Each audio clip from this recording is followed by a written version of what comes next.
Yo, yo, what up? It's your girl Joy, the Hip Hop Power Font, and welcome to The Lighthouse. This is another episode, 009, okay? And so now that I have found my niche, I am here for it, okay? So this episode, if you didn't already know, we are going to be discussing Nas's album God's Son. Okay, this is a very pivotal anniversary. Okay, 22 years. Okay, this album was released December 13th, 2002.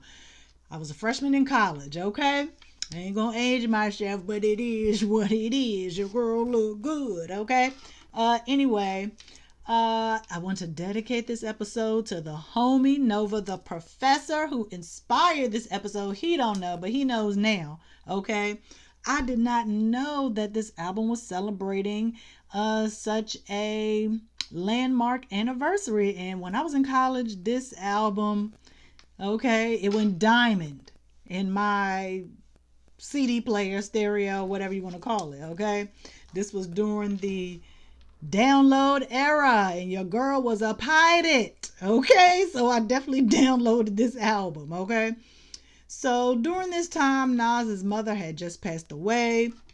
Him and Jay-Z was still going at it, and yeah, so you can kind of tell throughout this project where Nas was headed. I'm gonna discuss, kind of give like a little synopsis after, but just like we did for GNX, please know that each chart or event chart has its own life. Albums have their own life or energy and vibration, frequency that they put out there. So the perspective is not going to be the same for every episode. Y'all know with GNX, we did the full zodiac wheel, but for Nas's Godson, the perspective that I decided to use, or the angle, pun intended, that I decided to use was we're going to go through the 12 houses, okay?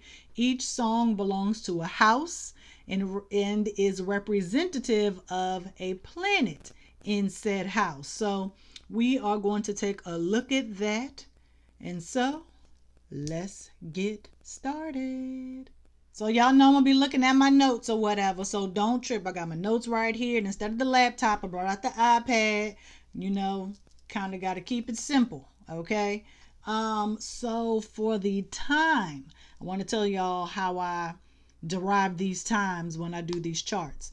So obviously during that time, Nas's Godson, there was no digital download per se. So there was no time marker that there was for GNX. 9 o'clock a.m. LA time. We know that's when it was released. But during the times of physical copies, whatever time the store opened is what time the album was released to the public. So Eastern Standard Time, New York, a record store, album store, the FYE, Circuit City, or what have you, was open about 8, 9 o'clock. But also because it's a physical copy, the copies are already there in the store. Okay, I'm sure some employees probably had their own copies before the actual release date, because I know if I worked in the store, I would be copying mine ahead of time. So that's why I chose 8 a.m. New York City, okay, for the time and location. And yes, I know New York City is vast, but you can find out where the album was mixed and mastered, okay, and that's how I got the time, or the location rather. But it was gonna be New York regardless, because it's Nas, baby. Okay, so we are starting the album off with none other than Get Down.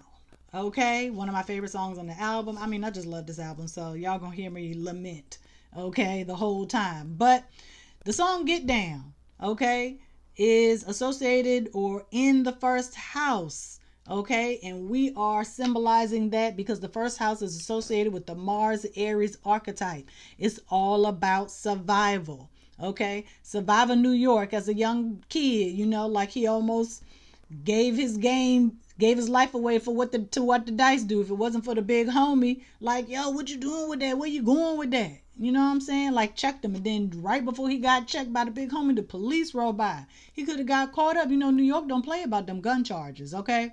So get down. It's about life, how he, new beginnings, different adventures that he went on. He talked about being very reckless and impulsive. All of that is first house Aries, surviving New York. And then he went down south, okay? He realized, like, these niggas ain't slow. Like, it is what it is, okay? Then he went to LA, okay? Half Mexicano. Almost got him caught up, but his cousin was like, down here, that's how niggas get down. That's what we do. I mean, it is what it is. So that is representative all of the first house. The first house in this album's chart is Capricorn, okay? It's about hard work, okay? Success, mastery, boundaries, limitations, okay? So also in the first house, we have the second song, The Cross. And so for Get Down, I would say that's Mercury. You can see Mercury is the first planet very early on in this first house. And so Mercury obviously is about travel. And he talks about going to LA, going to the South. But in The Cross, the second song on the album, we are at the very end of the first house in Aquarius. We have Neptune in Aquarius still in the first house. And so we have The Cross, okay? Neptune is about sacrifices, okay? So here, this is him sacrificing himself for his artistry, for rap, hip hop. He said, I will carry the cross. I will carry the burden. Okay, I had to bring it back to New York. Okay, he put hip hop on his back. He was willing to sacrifice his celebrity, his money, the fame, everything for the actual art of hip hop. And we know that Neptune is associated with transcendent arts, that is dance, poetry, music, okay? And so rap is a very Neptunian thing. So here, Neptune in the first house, he has accepted his fate as did Jesus on the cross. Jesus knew that this was going to happen. Nas knew that this was going to happen. And so it's kind of altruistic in a way, okay? He's very charitable. It talks about renouncing the corny producers. I'm not going to say who, but the Neptunes was real popular at the time. And on this project, Nas stuck to his guns. He got The Alchemist, he got Salaam Remi. Eminem produced The Cross, co-produced, okay? So he renouncing the women, renouncing the fame, renouncing all the money. He no longer wants to be associated with any of that because he is accepting his fate and having to martyr himself for the sake of the genre. Okay? You with me? Is you with me? Is you with me? Hold on tight. We are entering now the second house. Okay? Here you find Uranus in its home sign of Aquarius, okay? And what song is that? Nothing but Made You Look, okay? Made You Look is a classic. That can still ring off. I don't care if you 90s, early 2000s, everybody know Made You Look. And I ain't even gonna get started on the remix, okay? Y'all gotta remember, Nas is a Virgo, okay? I know a lot of people give Geminis the oomph and genius and all of that stuff, but Gemini and Virgo are both ruled by Mercury. Okay, you got to be a wordsmith. He got his Virgo brother Ludacris on the joint. Okay, and Ludacris killed the remix. Okay, but we not here to talk about the remix. I just had to go off on my tangent and say my piece. I love that daggone song. Okay, so we have Uranus in the second house in its home sign of Aquarius. The very first line is, now let's get it all in perspective. That's literally what Uranus Aquarius archetype is all about. Okay, ruler of the 11th house. Okay, but the second house is ruled by Taurus and Venus. Okay, so it's about possessions. He talks about having the gray goose, the hydro. He's well dressed. He has all the things to attract the type of woman that he's looking for. Smooth in a white tee, looking for wifey. He's trying to acquire, okay, a partner to do whatever, even if it's just a partner for the night. It is what it is. A thug girl who fly and talks so nicely. Okay, that's what it was back then. Y'all don't look like that now, but I digress. But we know that Uranus Aquarius is genius, innovation, rebel, visionary, awaken, disrupt. Okay, all of that is what Made You Look did. When people heard Made You Look, as soon as that gunshot go off, what? What? Got your attention. Got your disrupting, you stopping everything when Made You Look came on. You stopping, hey Nas, okay, brave hearts, you doing everything. You saying, you doing the chant, you doing everything. Okay, this song was extremely, it was genius. Y'all gotta understand, it's nothing for Nas to write a hit. He knows how to write hits. He just do it when he feel like it. Okay, this is the man that wrote Miami for Will Smith. Nas did. Okay, I just need y'all to know that. Okay, but also in the second house, we talk about sensual gratification. He talks about, getting with the women. It's like the juxtaposition. He just talked about renouncing all of the women and the fame and the money, and then on Made You Look, you coming in saying you gonna put her in the coop so she can feel the nice breeze. Like, put your pimp drinks down, okay, I can't even, I ain't write down the lyrics because y'all know these episodes are not lyrical breakdowns. That's not what we do here. Okay, we don't get too deep because I ain't got time. Okay, I ain't got that much time on my hands. Okay, so here we are. We are going to move on to the third house here.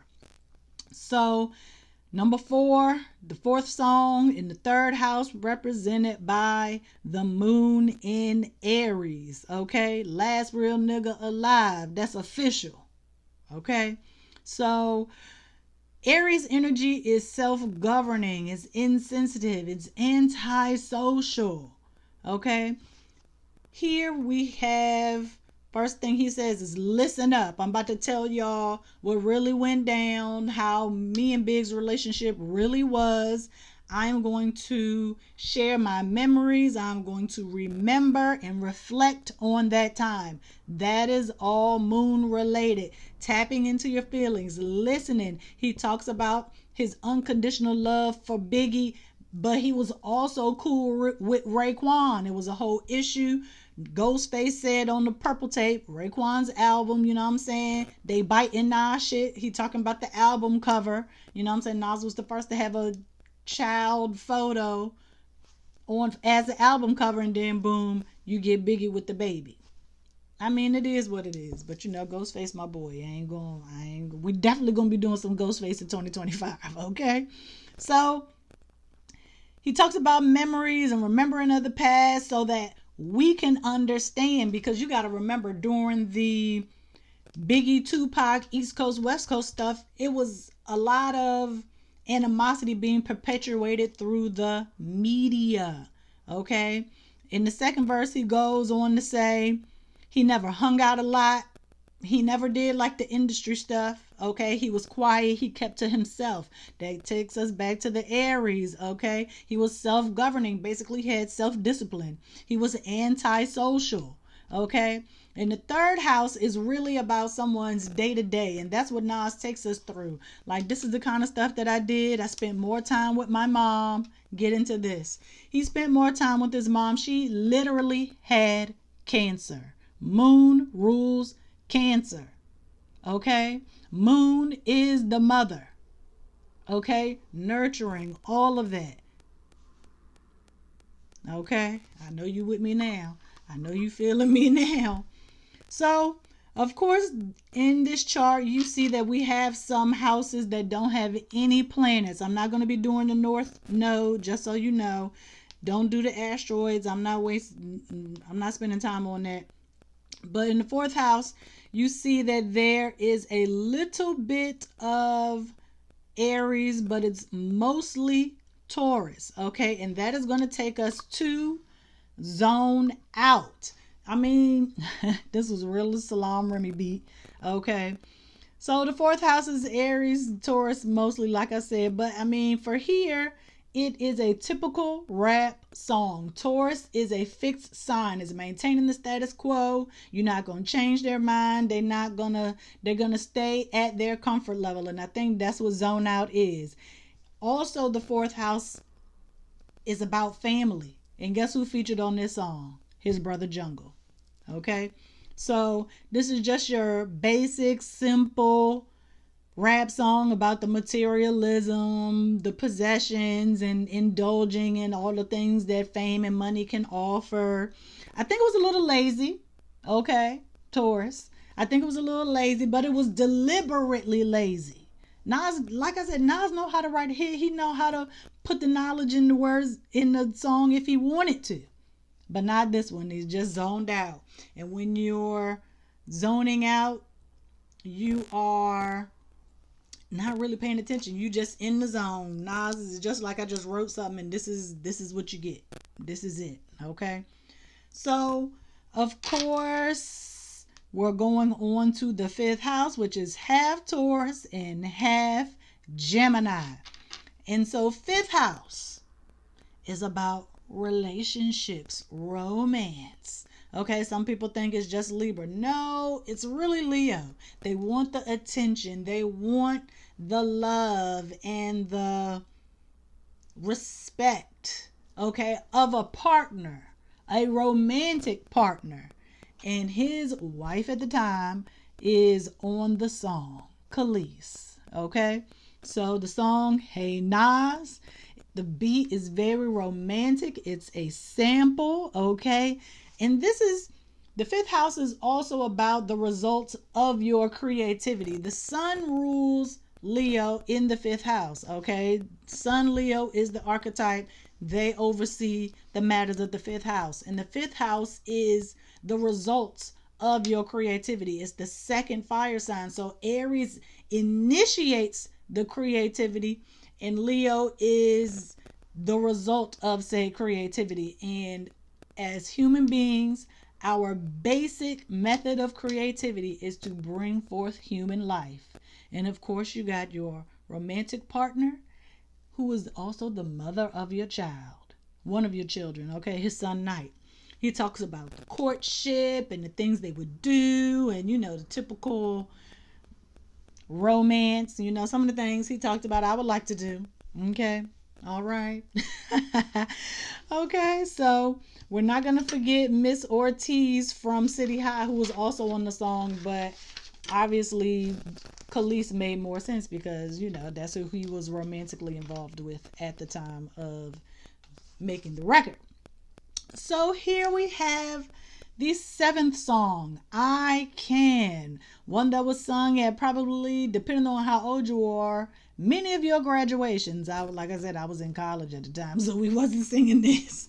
But yes, I Can. I Can is being represented by Saturn in the sixth house. Saturn is in Gemini.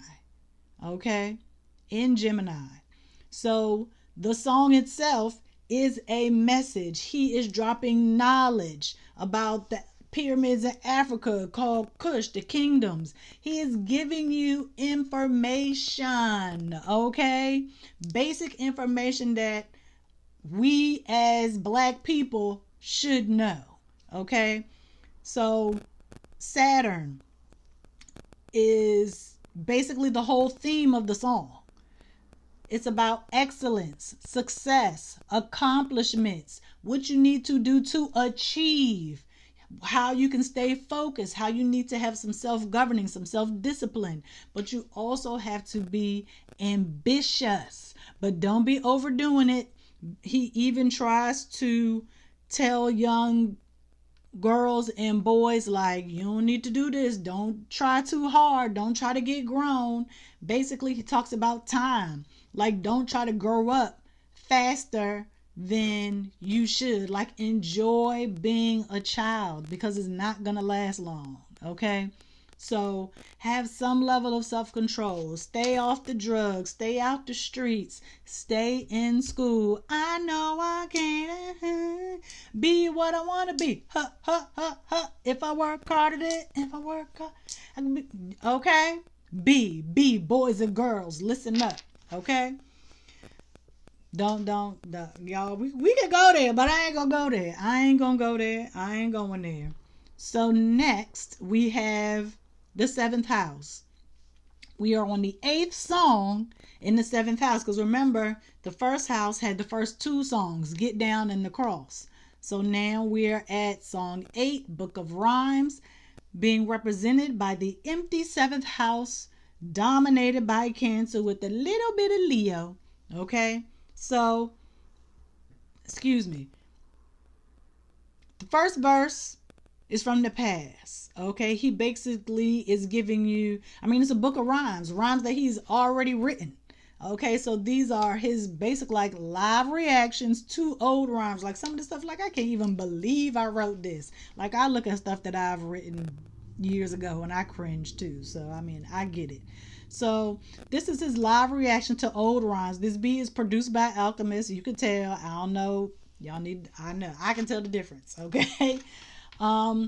But here, Cancer, like I said before, rules the moon. So this here, we have the reflecting. He's even rapping in a tender voice. Some of the rhymes he says, he even refers to as weak.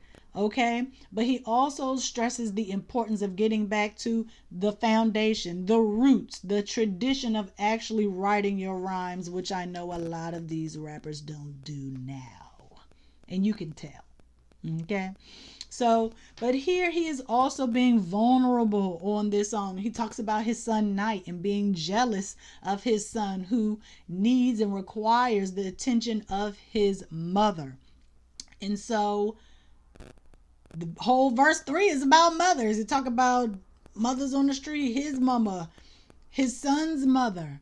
Okay, basically how mothers are not treated with the respect and put on the pedestal for giving life that we should be.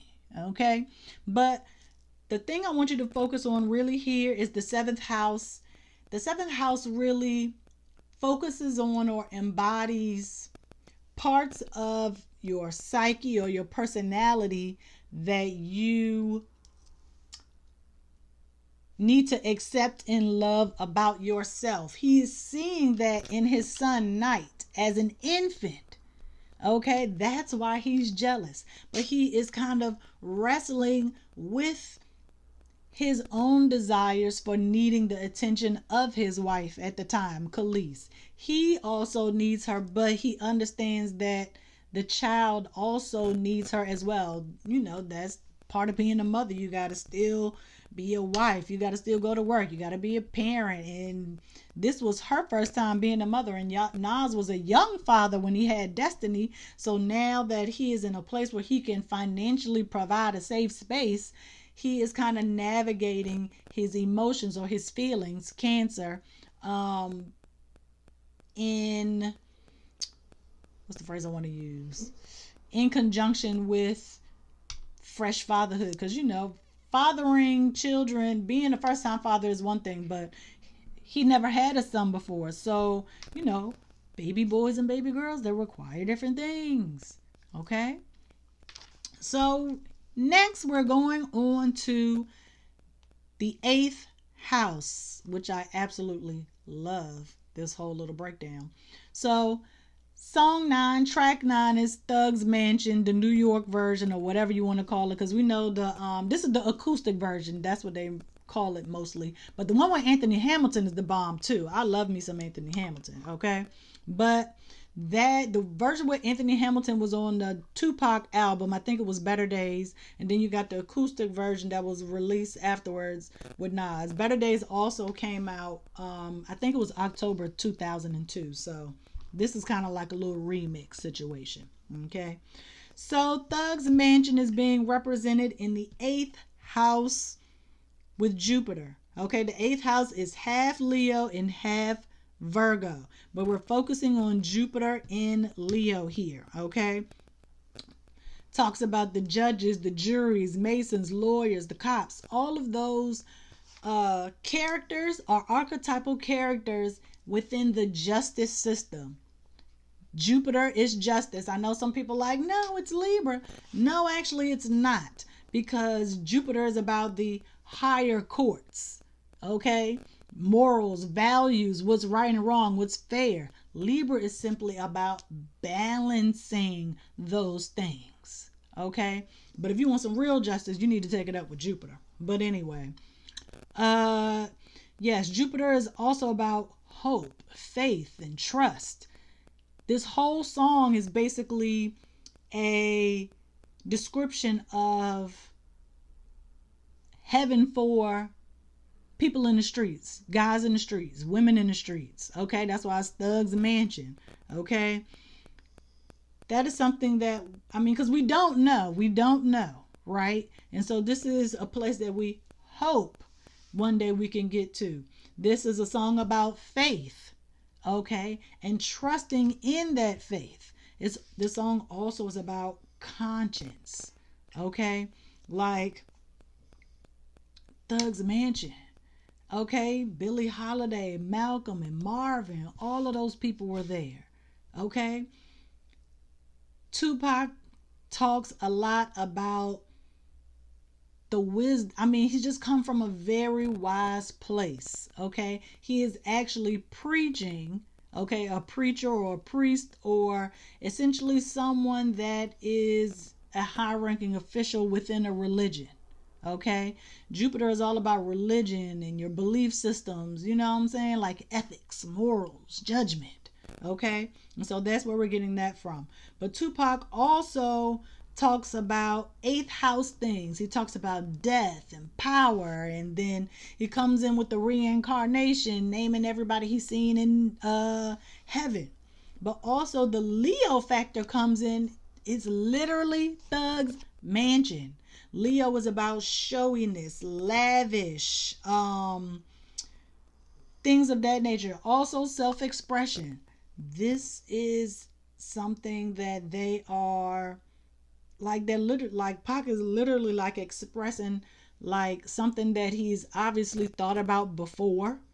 Okay, and this song was posthumously released way after he was killed, gunned down, murdered. Okay, so it still shows you the deeper side of Tupac and Nas.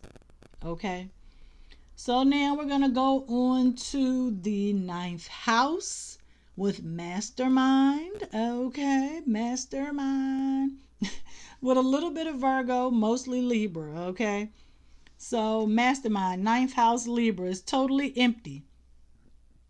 So Libra is very diplomatic, charming, nice. That's what Mastermind is. Very polite, tactful song. Okay, he's talking about his whole ideology, right from wrong. 9th house, we just talked about Jupiter in Sagittarius. Jupiter rules Sagittarius, but Jupiter is also overseeing the matters of the 9th house. So that's where we're getting the right from wrong and the whole ideology theme here with Mastermind. Okay, I can hear the song in my head right now though.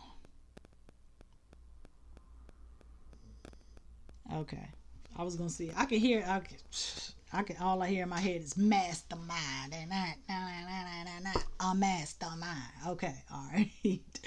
So we're moving past the midheaven into the 11th. Oh no, we're going in the 10th house. The 11th song. Okay, this is the Warrior Song. Okay, the Warrior Song featuring Alicia Keys. Okay. So in the 10th house, you have Venus conjunct Mars. And so both in Scorpio.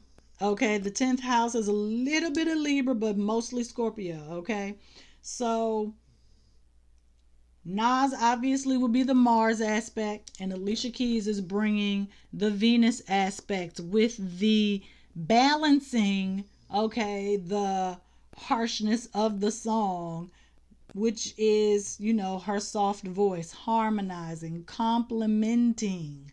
Okay, that's what Venus and Mars do for each other. They complement each other. Sorry, okay? So, warrior song, Mars. I mean, what else? Warrior, fighter, duh. And also in the very beginning of the song, as the song intros, before we hear anything, you hear African drums and a little chant. Okay? Drums is associated with is it the root chakra? No, it's not the root chakra. It might be, but it is associated with Aries, ruler of Mars. So it's no coincidence that you're getting the drums in the very beginning, because the drums are representative of your heartbeat. So maybe it's the heart chakra. But here, warrior, fighter. Okay, warrior song. He talks about how he was very impetuous as a child. Okay, and so I think, brave hearted and strong, definition of a warrior. So we are going to finish up. We are now in the 12th house with the final songs. The final two songs. Oh, no, we're not. Oh, well, we in 11th house. My bad. So, obviously, 11th house, totally empty. Part Scorpio, part Sagittarius, 11th house ruled by Uranus and Aquarius. The title of the song, Revolutionary. Literally, Uranus and Aquarius, okay? So, this is a song about him having radical insight. He's being very outspoken, okay? And part of that is because of the Sagittarius. Sagittarius is giving us the religion piece with Jesus and the lost children of Israel and all of the truth, okay, that he is speaking. He is being direct. He is being frank, okay, straight up front. That's how Sagittarius is. They don't play no games. They do not play any games whatsoever. So now we are in the 12th house with our final two songs. And here in the 12th house, it's all Sagittarius. Okay, you see Pluto, and then you see the sun. That is a conjunction. Okay, please know that. Both planets are in Sagittarius. So, 12th house, dance. Song for his mother, who is no longer with us, Miss Ann Jones, rest in peace, passed away April 7th, 2002. Now remember, this album got bumped up a week because Nas didn't want it to get bootlegged. Okay? So everything happens for a reason. And so, yes, the song is about his mother, but please note that both Pluto and the sun form a trine to the moon. Okay, so the 12th house is all about transcendence, one with God, source, Allah, universe, whatever your higher power is. Okay, and so that's what he is actually doing with the song. The song is for his mother. She has passed on, she is deceased. Okay, when you are looking at astrology from a psychological standpoint, okay, the 12th house is about oneness with source, basically going back to God, like dying, you done, you out of here. Okay, so this song is basically representative of the people he wants to save or rescue, and that's what 12th house Neptune Pisces archetype is all about. Saving others, helping, saving, rescuing. Okay, he is willing to give his own life to bring her back for that one dance. Okay, lastly, we have Heaven, 14th song. We in the 12th house. Now let me tell y'all something. When I used to hear the song, I used to get tears every time sis was singing on this thing. She was singing, okay? So 12th house is all about escape and retreat. Okay, that's what he is saying. If heaven was a mile away, would you leave? Would you go? Would you escape? Would you retreat? Okay. Well, would a crack fiend still smoke if he know he could just walk into heaven? Okay. This is very poetic. This is music. This is storytelling. It is also Sagittarius. It is a philosophy of sorts. Okay. Obviously, he's speculating. Okay, but it is very intellectual. It's very prophetic. All of this is Sagittarius Jupiter situation. Okay, heaven, is there heaven for an atheist? We don't know. We don't know. And here he's just kind of speaking his truth, even though, like I said, it's speculation, but he is very optimistic. You can hear that his spirit has been renewed here. He is very positive here. Okay, and so that's what we're getting with heaven. Okay, he is kind of trying to figure out like what is it? Where is my mama? What is going on? Okay, and so this is where I'm going to wrap it up with this last point. Here, the sun is the final planet in this in this chart here, right?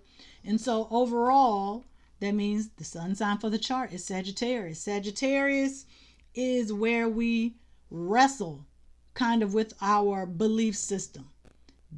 He's questioning, he's trying to think and understand. He's getting the wisdom, like, my mom just died. Like, do I still believe in God? Why is this happening to me, God? He has all of these spiritual, religious questions, things he's trying to understand, trying to figure out. Okay, he's trying to have a higher level of thinking here. Higher learning is what Sagittarius is all about. Whereas Gemini would be the basic elementary school, basic things you need to start school. Sagittarius Jupiter is about college, the professor, not just the teacher, the professor. Okay, it's different levels. It's higher level thinking, higher learning. Okay, he wants to understand. He is just trying to make sense, okay, of the afterlife and death and what it means to still be alive, even though you've lost someone close to you. Even if, someone in your life is sick, you'll never be prepared for their death. Okay, and that is something that he had to focus on in the midst of the rap battle, and Jay-Z still coming at him, even though his mom had just died. He thought it was a weak move. I'm just saying. But overall, that is where Nas was at in his life. That is what he was thinking, and it is all present. The album is God's Son.